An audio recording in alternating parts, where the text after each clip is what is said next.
ASOs, or antisense oligonucleotides, are a class of therapeutic that's becoming very popular right now because they're very modular. It's a kind of compound that we can design to target many different genes. So unlike a small molecule drug like a Tylenol or your heart pill, where it's sort of engineered to bind a protein, antisense oligonucleotides are little fragments of DNA-like molecules that are designed to bind other RNA molecules usually. And because, as you guys know from kind of your high school biology, nucleotides, DNA and RNA can kind of base pair. So the ASO is finding the complementary base that matches a particular target RNA sequence. The advantage is that we can design ASO sequences against any RNA by just sort of chemically synthesizing maybe 20 or 30 bases that we know should bind and target that RNA.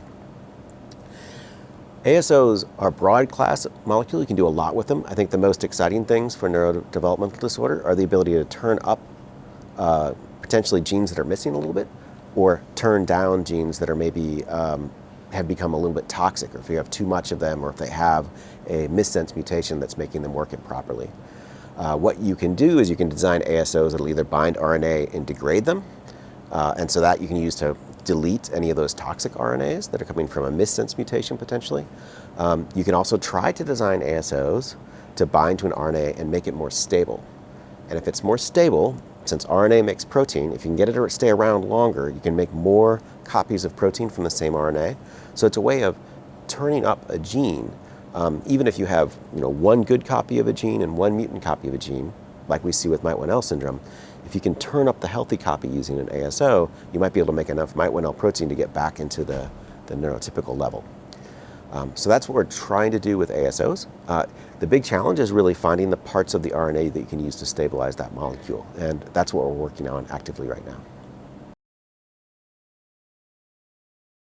ASOs as a class of molecule have already been approved for other neurodevelopmental disorders, like spinal muscular atrophy, for example.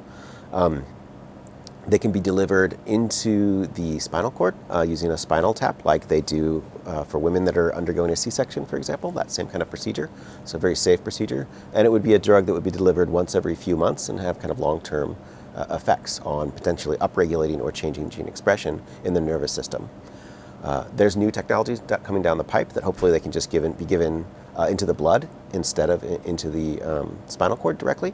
But even the spinal cord administration has been safe and effective for a variety of disorders so far.